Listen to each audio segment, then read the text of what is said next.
Get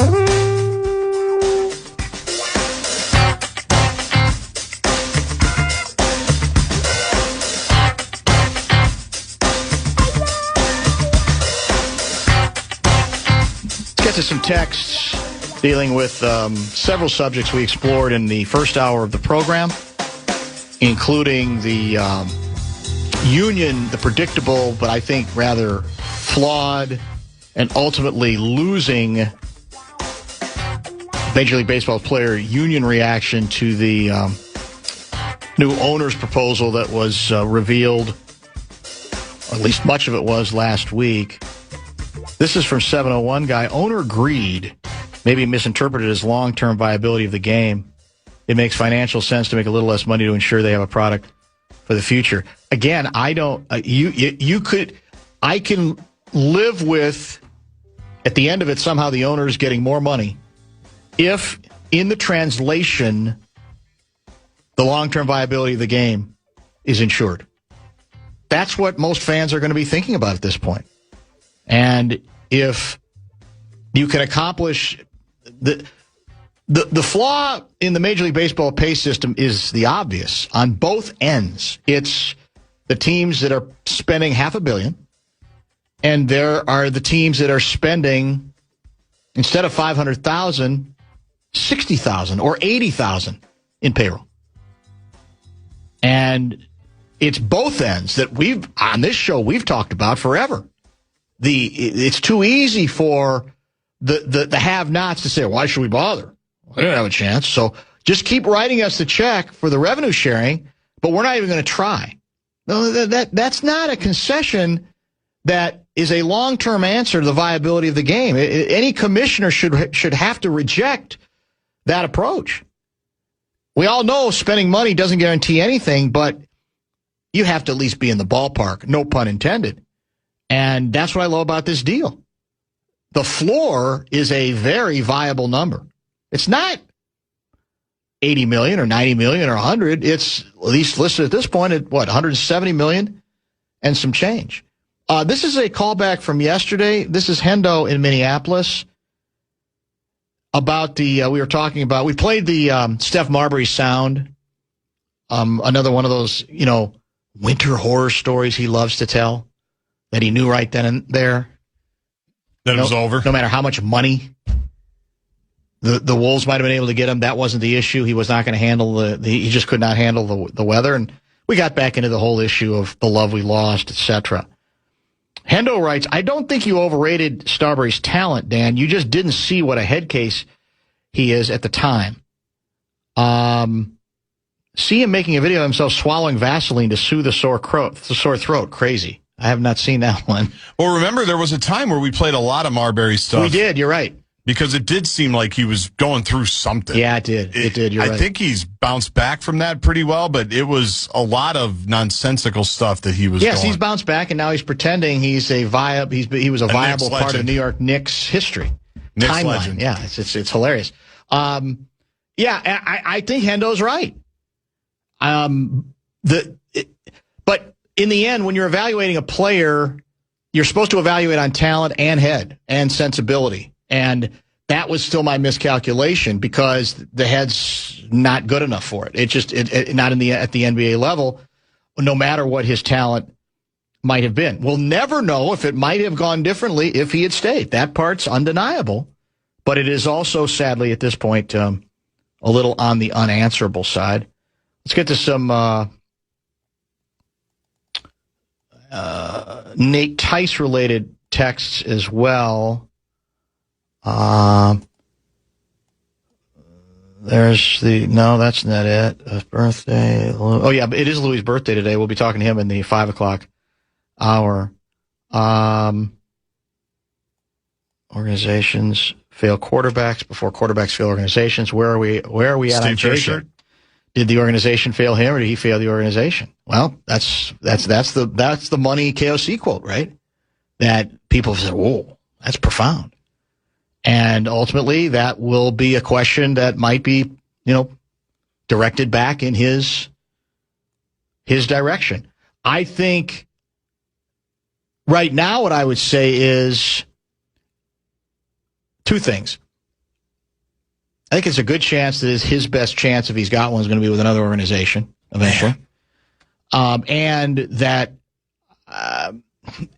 the miscalculation in this case was how close he was to being able to drive the car. Not, because I don't think that's necessarily, to that extent, I guess the organization is failing the quarterback because you're asking him to do things he's not ready to do. Or you've convinced yourself as the quarterback whisperer that I can get that out of him a lot more quickly than he's clearly capable of doing it. How does the head coach continue to get off the hook for the quarterback mishaps from last year? He obviously had a big say in what went on. Well, that's going to always be the $64,000 unanswerable question, right? Because behind the scenes, nationally, there were people floating the notion that it was Kwesi's fault that the Vikings did not have better quarterback insurance last year. I don't believe it. I don't buy it. I think it's too easy. Or I put it this way, what you and I have talked about. The Jackals can't have it both ways. If all along you tell us year after year, KOC has an outsized influence about the quarterback and the offense, but especially quarterback. If you report that over and over, I'm going to believe you. But I'm not also going to forget it when it's convenient. And so now it's, KOC left it up to Kwesi to have the hedge, have the insurance, and Kwesi failed it. All right, well, that may be true, but then there's a contradiction to what we've been told over and over and over. How long has that narrative been plugged into us and repeated and massaged and nurtured, right? Endlessly. So, he shouldn't. What I would put him on the hook for more is the miscalculation of the floor, of the, as Seifert said yesterday, of this quarterback's floor, which is very different, I think, than saying he doesn't have a chance ever as an NFL quarterback, but it's saying he was nowhere near as close, which means you got to find a creative way to keep Darnold. You got to franchise him, or you have to be assured that if you don't, if that isn't going to work because you do not want to do that to the player, then you have to hold Daniel Jones hostage. Or you have to say to Daniel Jones what I doubt they said.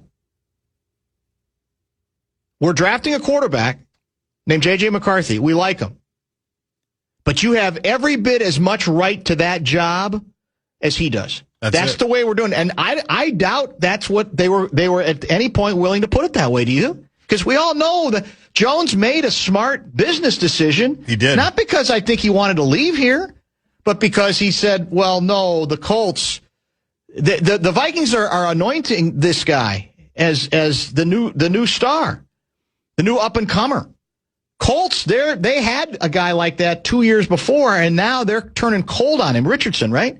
Yeah. So I have a better chance to walk in and make a difference. Or be the guy, which he did, and then, of course, he had the Achilles. Is he going back? He's going back there, right? I don't even remember. I think so. I think he re-signed with them. Somebody will tell us. Let's get a pause in here, and we'll get to a couple of other texts. I got an A-section item, a couple of them I want to discuss. One of them directly related to what we got into yesterday. And as I mentioned, we got Louie to talk plenty of puck and birthday. The birthday boy will join us in studio. I think this is a record. It's definitely a record since he moved to grow the game in Florida. Exactly. Third consecutive week, he's going to join us in studio. We look forward to him at 5. Bumper to Bumper with Dan Barrero on The Fan. From the 1-800-ASK-GARY Traffic Center. This report is sponsored.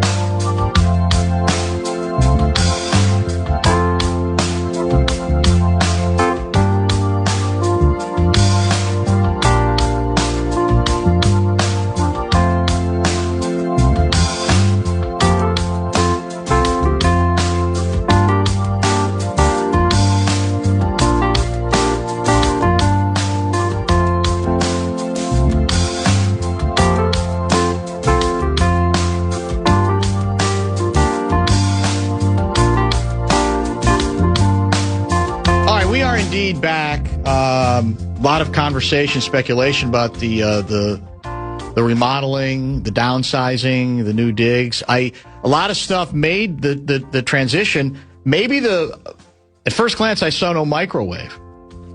We've got to have one. And it's got to be somewhere. Maybe it's hidden now. Maybe it's so with it and wow in our new kitchen. There's probably like a button you have to push, and then it just and then appears a sliding out of a door wall or appears something. out of it. Yeah. Closed circuit to the audience. In fact, I forgot to send out the pre-show tweet. But maybe that's just as well today because Louie's already in the house. He's going to join us earlier than usual. So he's going to join beginning at the bottom of the hour segment. And we'll probably go with about an hour with Luigi to talk a lot of things, including Stanley Cup stuff and whatever else is on his mind. So a little earlier than usual. And if you have questions for Louie, go ahead and hit the Bradshaw and Bryan KFAN text line now at 646-86. 646-86. Where are we now?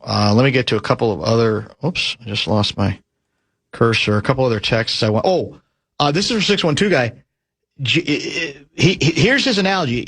Is JJ to KOC basically JJ is to KOC as Dillingham is to Conley?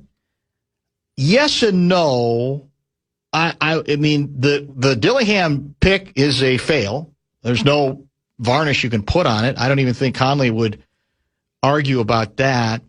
It is the quote-unquote quarterback position on a team, but I'm still going to say that a swing and miss, if that's how you want to perceive this, at least to this point, at the quarterback position is much, much larger because a quarterback is so much more influential than even a good NBA guard. Now, as it turns out, the Wolves need a good NBA guard to play alongside Edwards, and that miss hurts because it puts them that farther back. In other words, if Dillingham was a success and they still want to make changes, they could concentrate in other areas, right? But the quarterback position is a position unto itself. I don't think there's any other like it. I guess we could talk about goaltender in hockey, but I would say it's a slightly stretched analogy for me. What about you? Slightly, because it's not as important. Now you can say, like, the Wolves needed a point guard badly, and they kind of had to make a few different moves to try to find a secondary ball handler and actually to try to find a primary ball handler because they didn't have one, and it didn't work out. They traded up for him. They used a lot of draft equity for him. So it does make sense. It hurts. I mean, there's no question. They were ambitious. They spent some draft currency for sure, and he's not even on the team. You could argue, especially if they're going to be able to re-sign DeSumo, that there's a slight qualification there. Yeah, it softens it. Definitely, I think, more than a little bit. And I don't know. I've not heard. I probably should have asked Johnny yesterday about where we are on DeSumo. I don't know. KFC should be criticized for moving off of Sam too quickly to JJ, but the comments about adjusting the offense is lazy and comes from JJ fans trying to excuse absolute substandard quarterback play. It's adjusted a lot from Kirk to Sam. I'm ready to move on from KO, even though, but that decision to move off Sam will stick for a bit. I don't know if he means ready to move on from KOC or not. I'm confused about that in the middle of this, but yeah, I think some of the JJ Obos have played that card a little bit too much. We haven't tailored the offense enough. On the other hand, I don't think I think it is a valid criticism that given some of the issues, I think he had to be convinced that when it comes to, let's say, the breakdown on running plays, passing plays, the kind of passing plays, I do think that KOC was JJ's own worst enemy in that regard. Now, maybe it wouldn't have mattered. Maybe his accuracy was such an issue that it wouldn't have made any difference. But there was, I think, room for criticism there in terms of just it's so important for KOC to just run what he wants to run. It just means so much to him that I think he convinced him that, he can do all the stuff. and we're not sacrificing. We do what we do. Right, we're running our offense. And I don't think that served him well. It might not have been enough to make a difference. We'll never know. And like I said, I don't know where you are on him. I'm not as down on him as Tice is. JJ? Or KOC? JJ. I'm with you. I think it's getting it's getting a little too thick. I mean, it may well be he's going to end up being an arena ball quarterback, or no? What's the summer league? UFL? The UFL. Yeah. But in all fairness, all considered, I think you got to give that more time, and I would even say another organization potentially If Kyler takes off, and presumably then they would re-sign him, I would think. Then at that point, you're moving on. I don't think there's any question about that. And somebody else will raise their hand and say, let me take a look at him. And maybe they'll make him sit for 2 more years or a year. But I'm not quite as done with him as that. I certainly was concerned the way he played last year. There were performances that were downright disturbing. I know. Historically speaking, even for young quarterbacks. But I'm not ready to say cut him. No, there's too many recent redemption stories for all these highly picked quarterbacks. Darnold being one of them. Yes. Geno Smith being another. Daniel Jones being another. There's no reason for the entire league to give up on him. Which doesn't necessarily mean he'll end up being a star, but that he might be a functioning starting quarterback. Redeemable, like you said, the word you used with Nate. Redeemable, I think, is the right word for it. Well, we'll see. Questions already pouring in for Luigi. We're just never going to have a franchise quarterback in my life. I don't think you are. I just think in my lifetime, we go over the list. Is it easier just to concede that, where then there's not the same pressure, where it's not, there's no reason to let all the bitterness wallow if you just make that concession. Maybe in some ways I already have. Maybe that's why I was on Cousins' condos. Maybe that's why I was a general manager. That's a fair point. I just said, he's our guy. He's competent. He's good in the right situation. He's very good. Let's see if we can win some games with him. Maybe that's why I was willing to go along with it as long as I was. That might have something to do with it. We go down the list like biannually. The Vikings quarterbacks in the time that the Packers had Favre, Rodgers, and now Jordan Love. Yeah. I mean, it's like 52 guys. Right. And that's still like 40 guys less than the Bears used. It's true, but that's not good company. No, it's not. We always say, you don't want to be compared to Cleveland and the Bears when it comes to not finding a quarterback. And by the way, those journeymen, and McMahon was more of less of a journeyman than others, but you at least got to a Super Bowl with Rex Grossman. Yeah, McMahon was actually a pretty good quarterback, and then injuries kind of derailed him. We got him later. He was one of them in my lifetime. At that point, he really couldn't throw 30 yards downfield, unfortunately. He did the one time when we beat the Packers. That's true. Gulliford. He may have snuck on the field. That's the famous Joe Sensor. That's a blown coverage. We've got that somewhere, too. Yeah, that's how they say this is my life. I'm 43 years old. Yeah. And who knew I'd be pining for more Sean Salisbury, not just on bumper. You might have to wait like another 40 years. I think I might. Yeah, and even then, who's to say? Very difficult to say. We've tried it all. Let's, as I said, get some questions going for Luigi. We'll talk some hockey. We'll talk some football. We'll talk birthday as well. Louie turned 64 years old today, which is amazing. Well, actually, that's about how he looks, right? Doesn't he look like he's about 60? I think he looks about 58, 56, 59. 57. Yeah. Mm-hmm. Yeah. So we'll get into all of that, how he's going to be celebrating, and who knows what else. But let's get him a little early. Like I said, generally joins us in the 5 o'clock hour, but he's already here. Enjoying our new digs very much. I know he finds them inviting. He likes the white color. He likes the hospital color of the walls. Yes, more than the iHeart Red that we had for about a decade. The iHeart Red I think was a little. For me, there's got to be a tweener. That I'm not sure we've hit the sweet spot tweener. Maybe next remodel. I think it's too clean for a bunch of radio idiots. Well, our doors are going to be scuffed and dirty. Exactly. We'll dirty it up. That's for sure. You're listening to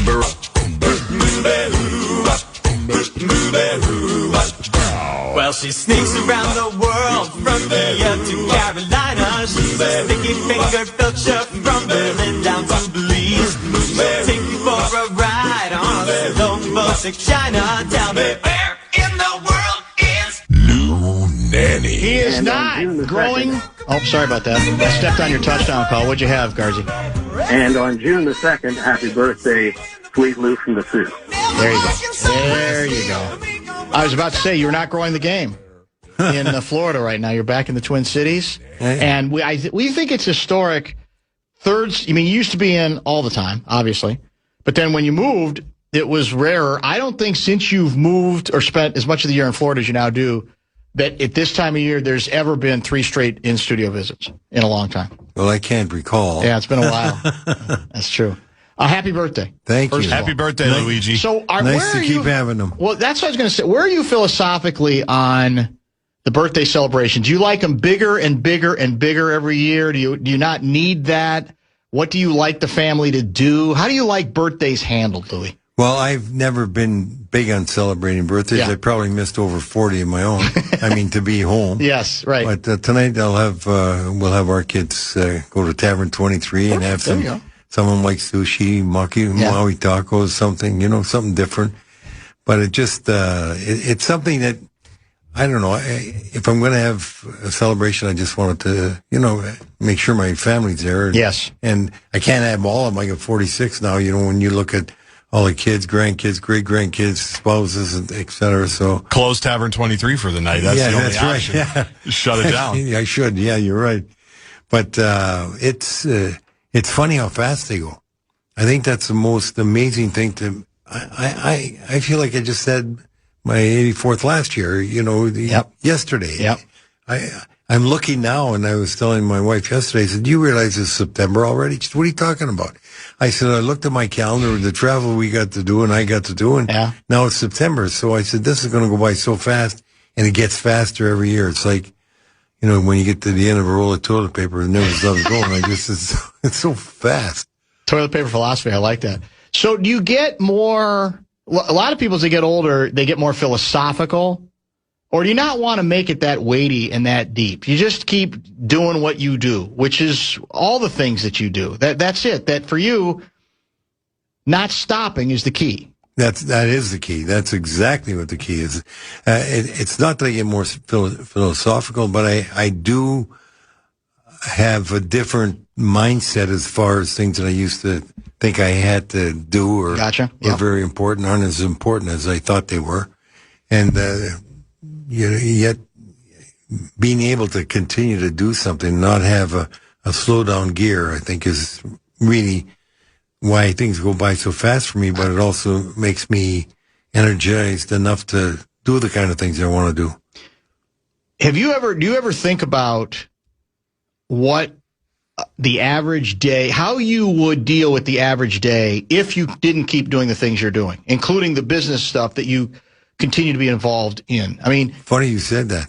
Are you making a big announcement today? No. Oh. It's just that I when my wife and I talk about things, she says, "Are you going to ever retire?" And I says, I start thinking, what am I going to do if I retire? I mean, I can't watch TV all day long, and I don't play golf that much anymore. I said, I'll go nuts. What I'm doing is just passing the time by what I enjoy doing. I do think, what if I physically, if I couldn't do what I do and I couldn't travel? Like next week, I got to go to Toronto for meetings for 4 days. And the following week, I got to go to Bahamas for another celebration for my son Marty from his business for 4 days.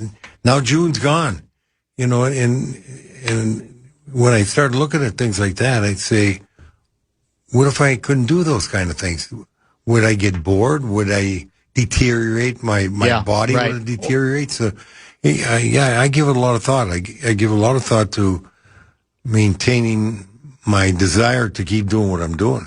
Well, it keeps your mind sharp. Yeah, That's the biggest part, right? The physical part is the physical part, but you want to keep your mind sharp. Yeah. That's how you do it. Yeah, exactly. I mean, now maybe you're resourceful enough. I'm sure you're a survivor guy. So hell, you've survived like 5 plane crashes. So and 3 near drownings. So whatever. I mean, I think you would always adjust. I think you are, like I said, that's what I mean when I say survivor. It might not be ideal for you, but my guess is you'd find some ways to reinvent yourself a little bit. You just don't. Hopefully, you won't have to get there. Yeah, I keep doing that if I had to, but I like where I'm at. I'm very comfortable where I'm at. I enjoy coming in here. If I'm not coming in, I enjoy talking to you guys over the phone. Yep. I enjoy going to RBC and spending some time. I enjoy going over to the restaurant and meeting people and stuff like that. I enjoy travel. I still, my wife says, why do we have to go? I said, well, because we haven't seen everything in the world yet. There's other things to see. A lot to see. And I have to say I've had a curious mind my whole life, and I think that's what drives me. I'm constantly wanting to know about other things or see other places, and I mean, I can't. Every day goes by, I'm getting stuff sent to me by either travel agencies or cruises, or I see on Instagram these places all over, like if you keep following them, they'll show you, but all over Italy or all over Switzerland. And I keep saying, I got to do that. I got to do that. Even though there really isn't one thing I've left on my bucket list. There's not one place that I haven't seen that I want to go see, or one entertainer. The last was Van Morrison. I saw him 3 years ago down in Florida at the Seminole Theater. I've seen everybody I want to see, and I've been to every place I want to go to. But there's more, I'm interested in. Like, I'm going to Belgium this year because I like their chocolate bars. And I thought, you know what, I got to go to Belgium. Yeah, why not? To do this. So I'm going there for 3 days before we take a river cruise on the Danube. We've done the Rhine, and we've done so many cruises. So it's the curiosity in me, I think, that drives me. Louie, there's always another Four Seasons to find. There's always another Four Seasons hotel. Right? Yeah, there's got to be another one that you have not quite gotten I know, to. but it's not that I have to do it. Yes. It's but now, you can do it. They're starting to train now. It's like I love mysteries, and I do Murder and Orient Express and that thing, and Agatha Christie stuff and all that. Now they're starting to train, like the Orient Express, going from Paris to the Amalfi Coast. I said to my wife, we got to do that. Yes. I mean, you just got to do it. So next year we'll do that. You're going to do it. Yeah. It's a beautiful thing. And there's no return trips. The most memorable, weirdest, oddest Lou Nanne birthday celebration that you can remember?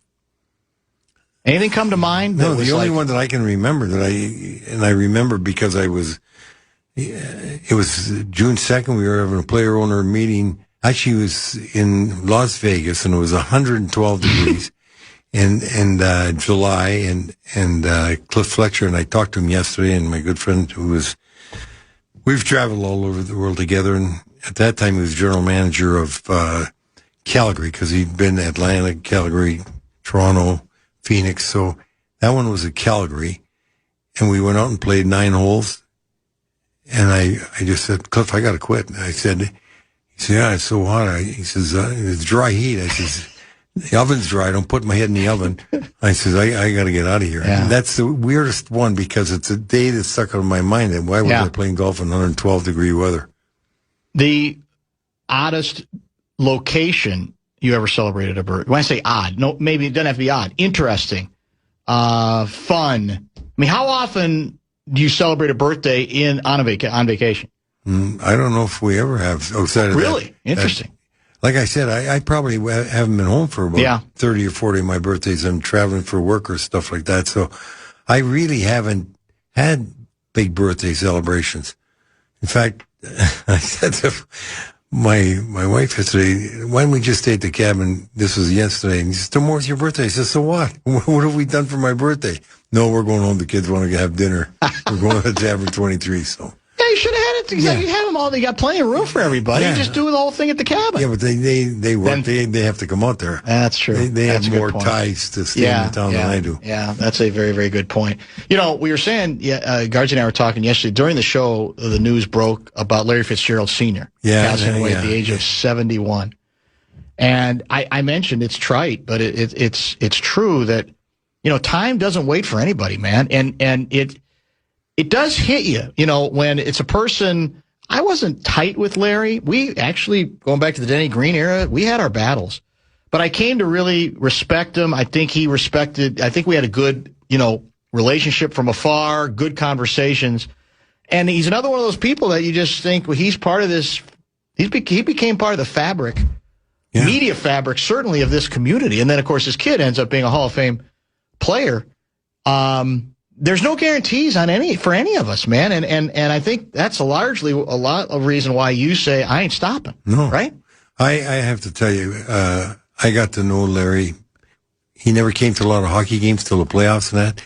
And then we get together in press box and have a lot of talks. I really respected him. he was such to me, a great, genuine guy. And I was surprised when I saw the news. I don't know if he had been sick again. I know he'd had a major, I think, heart surgery a couple of years ago. But it was the kind of thing where you might run into him in the press room, before a game, and it might be a short conversation, but you just always associate, okay, well, Larry's there. Yeah, he's just always there. Yeah. There will be a void. Yeah. And of course, I mentioned yesterday, he used to co-host a show here. That didn't end well. I mean, he was unhappy when he was relieved of duty here, but I think really when the station first became the Fan, his was one of the original shows. It was the Eric and Larry, were the two individuals, Eric Nelson and Larry Fitzgerald, and just a terrific run here for sure. Like I said, I talked to Cliff yesterday. We had when I was general manager, we had 5 guys. There was Bill Torrey, Cliff Fletcher, myself, Bobby Pulford, and Harry Sinden. And the guys in the league, so you guys run the league, you make all the rules, you do everything. And we were, really stuck together, did a lot of things together.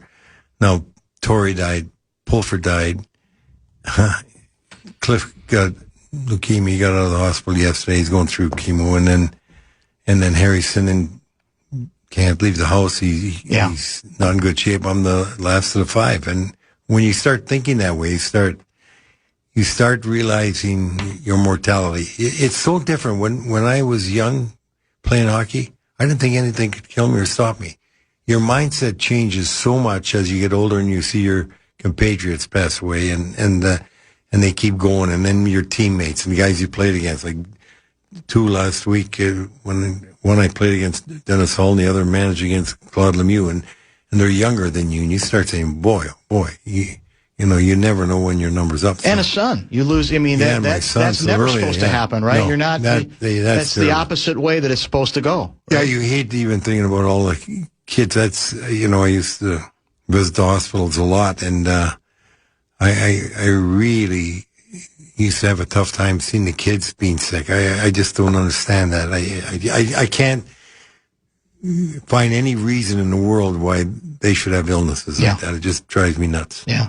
Well, I hope it's a great celebration tonight. I'm sure it. Well, it is because we're all going to be there, and everybody's there, which is even better. And you have it figured out, man. As much as any of us can have it figured out, and I think you hit the key to it is because the tendency.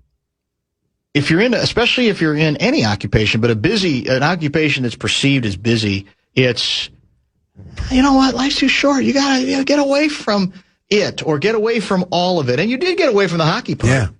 But I have long felt that everybody should be allowed to make their own decision on that. And I do think, my dad lived a long time after he retired, but he was not a hobby guy. And so I always felt like there was a part of me that said, God, I wish he would have found a way either to keep doing the same job he had or maybe a different version of the same job. Because I do think it starts affecting you whether you realize it or not. If you have a fine mind, which he did, that it just does. And so when people are constantly lectured about, you got to retire.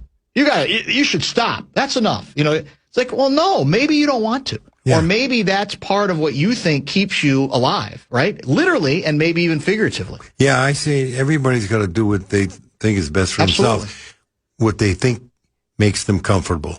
If they're comfortable in retirement, that's fantastic. God bless them. Some people can handle it properly, and it really does stimulate them. Being retired, they have the freedom to do things that they might want to go for coffee with their buddies, every morning. And I've been in a lot of cafes where I see guys, and I say older, well, maybe a little younger than me, but they're sitting around enjoying a coffee and enjoying the company.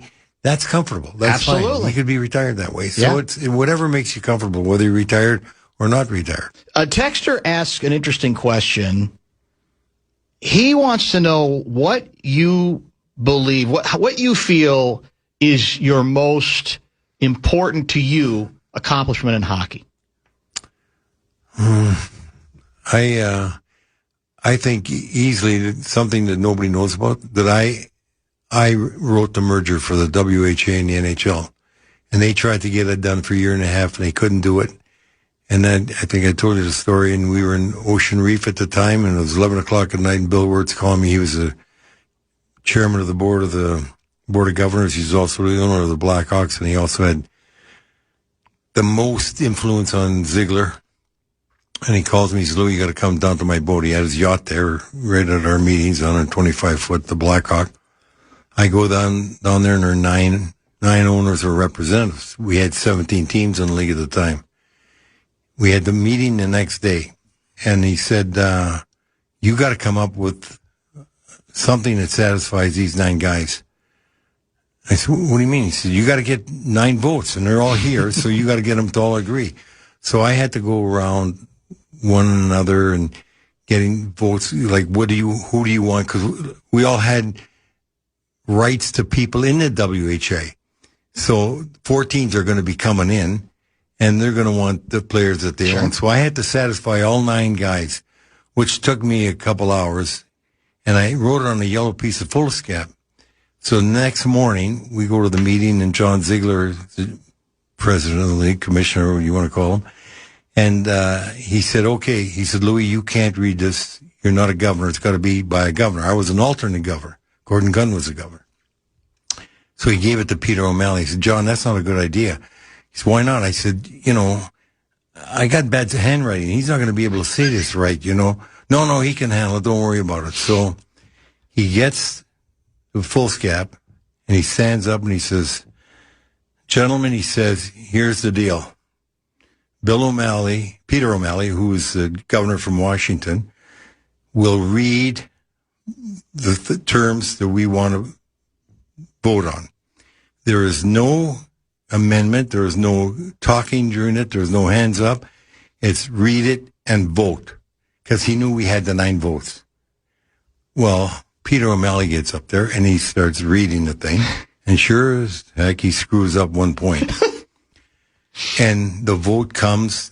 Now we lose 8-9 rather than win 9-8. Vancouver changed their vote. By the way, Vancouver's president was a guy that was there, Bill Hughes, representing Frank Gifford, that owned the Vancouver team. Okay. And Frank, the one thing he demanded, believe this or not, he says Gretzky's got to stay in Edmonton. He was eligible for the draft that year.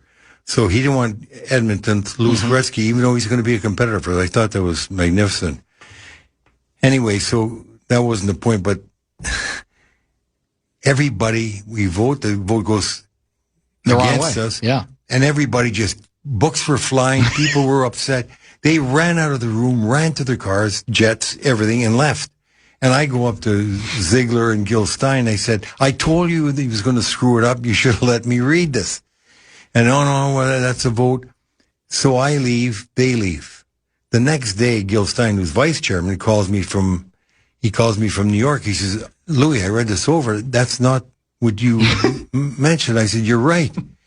And he said, okay. Can't make this up. No, he said, okay. He said, I'm going to fly out to Vancouver and meet with Hughes and get this straightened away. So he flies out. He gets Hughes to realize that, it was wrong the way it was said. It was right the way it was written. So Hughes says, okay, we'll have a meeting. We'll go back and vote. But it took 10 days. You to can't get everybody together. Yeah. No, not to get everybody. By board rules. I see. You have to give 10-day warning. Gotcha. Well, in that 10 days, what happened was, at that time, when one of the reasons why Montreal, Toronto, well, especially Montreal, was voting against Quebec coming in the league, because Quebec was Labatt's beer, Montreal's Molson beer. So Montreal knows when the board meeting gets called again that they got the votes. So Montreal makes the magnanimous thing of coming out in the paper saying, we're changing our vote, and we're going to get it done. Well, they're going to change their vote because they know they're going to lose 9-8. They don't want to upset all the Labatt's, right. guys. So we go back and we win rather 9-8. Now we win 10-7. So it was done. But, to be able to do that, and I often said, the Dummies really should have kept the sheet and put it in the Hall of Fame. I mean, absolutely, that's history. It took a year and a half. Yeah, and there were still effects. Like, we had a meeting in January that year, and Larry Gordon was the general manager at that time of Edmonton, and they were mad that I had bent Eric Gustafson allowed to go to Washington, who had their possession, and so I wouldn't let them protect him. I see. So we got in a fight in the bar again. When I hear, can you imagine this day and age, the two general managers fighting in the bar with this thing? You can't make it up. Right. Cliff and I were walking back, and he had a few drinks and started yelling at me about screwing him out of bed there, Gustafson. But I think that to be able to say that the National League the way it is today, you got it. You got it done. I did. That's a great backstory. I mean, that's one, and the other one was keeping the North Stars here when Gunn was going to move them, and I was able to talk George into keeping, allowing us to keep part of the players. And this was the San Jose thing, right? Yeah, exactly. Those are the two. I mean, it wasn't playing, wasn't managing. These are historic things that were far and away bigger than anything I'd ever done. There's an art to the first one. There's an art, right? Because you say you know who you have to satisfy. You know how many votes you need.